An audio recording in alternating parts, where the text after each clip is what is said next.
Aniaya makin lama makin keras dan tak tertanggungkan. Banyak orang Muslim telah meninggalkan Mekah. Mereka yang tinggal di Mekah harus menderita lebih lagi dari masa-masa sebelumnya. Walaupun demikian, mereka tidak menyimpang sedikit pun dari jalan yang telah mereka pilih.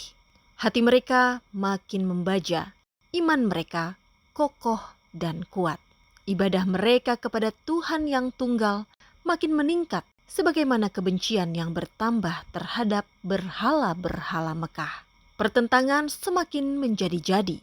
Kaum Mekah mengadakan musyawarah besar lagi. Pada rapat itu diputuskan mengadakan boikot sosial terhadap kaum Muslim. Kaum Mekah harus memutuskan semua hubungan dengan mereka, tidak akan belanja dari mereka, dan tidak akan menjual kepada mereka.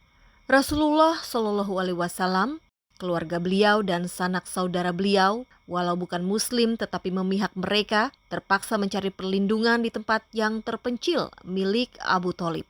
Tanpa uang, tanpa sarana, dan tanpa bekal hidup, keluarga Rasulullah Shallallahu Alaihi Wasallam dan kaum kerabat sangat menderita oleh tindakan blokade itu. 3 tahun lamanya, blokade itu tidak kendur dan longgar. Akhirnya 5 orang yang masih memiliki rasa kemanusiaan memberontak terhadap keadaan itu.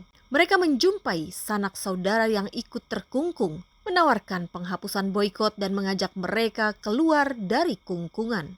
Abu Thalib keluar dan menyesali kaumnya. Pelanggaran blokade 5 orang itu kemudian diketahui seluruh Mekah. Tetapi rasa kemanusiaan pun tergerak pula dan kaum Mekah mengambil keputusan untuk membatalkan dan menghapuskan pemboikotan itu.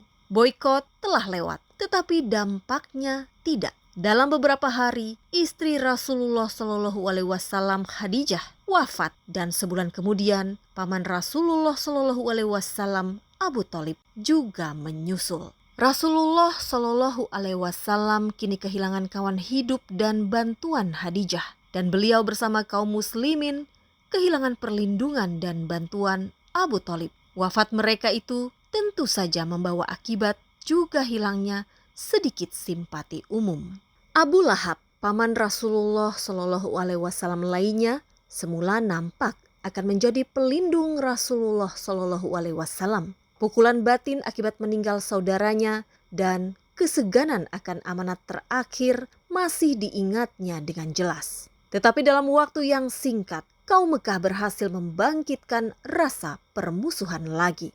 Mereka mempergunakan hasutan yang sama. Muhammad mengajarkan bahwa mengingkari keesaan Tuhan itu dosa yang akan mendapat siksaan di akhirat. Ajarannya sama sekali bertentangan dengan apa yang mereka peroleh dari nenek moyang mereka dan demikian seterusnya. Abu Lahab mengambil keputusan untuk menentang Rasulullah Shallallahu Alaihi Wasallam lebih keras dari yang sudah. Hubungan antara orang-orang Muslim dan kaum Mekah semakin tegang. 3 tahun lamanya boikot dan blokade telah memperbesar jurang yang memisahkan mereka. Pertemuan dan tablik tampaknya tidak mungkin. Rasulullah Shallallahu Alaihi Wasallam tidak menghiraukan perlakuan kejam dan aniaya. Hal itu bukan apa-apa selama beliau mendapat kesempatan bertemu dan bercakap dengan orang-orang. Tetapi sekarang tampaknya kesempatan itu pun tidak ada lagi di Mekah. Bukan perlawanan masif lagi. Sekarang Rasulullah Shallallahu Alaihi Wasallam merasa tidak mungkin lagi menampakkan diri di jalan atau tempat umum mana saja. Jika hal itu dilakukan beliau, mereka melemparkan debu kepada beliau dan mengusir beliau pulang. Sekali peristiwa beliau pulang dengan kepala penuh debu. Putri beliau menangis ketika membersihkan debu dari beliau. Rasulullah Shallallahu Alaihi Wasallam mengatakan tidak boleh menangis sebab Tuhan beserta beliau. Perlakuan buruk tidak membingungkan beliau. Beliau menyambutnya sebagai tanda adanya perhatian terhadap ajaran beliau. Umpamanya pada suatu hari kaum Mekah atas kesepakatan bersama, mereka tidak berkata apa-apa kepada beliau atau tidak mengganggu beliau sedikit pun. Rasulullah Shallallahu Alaihi Wasallam pulang dengan sangat kecewa hingga suara Tuhan yang meneguhkan hati menyuruh beliau kembali menjumpai kaum beliau.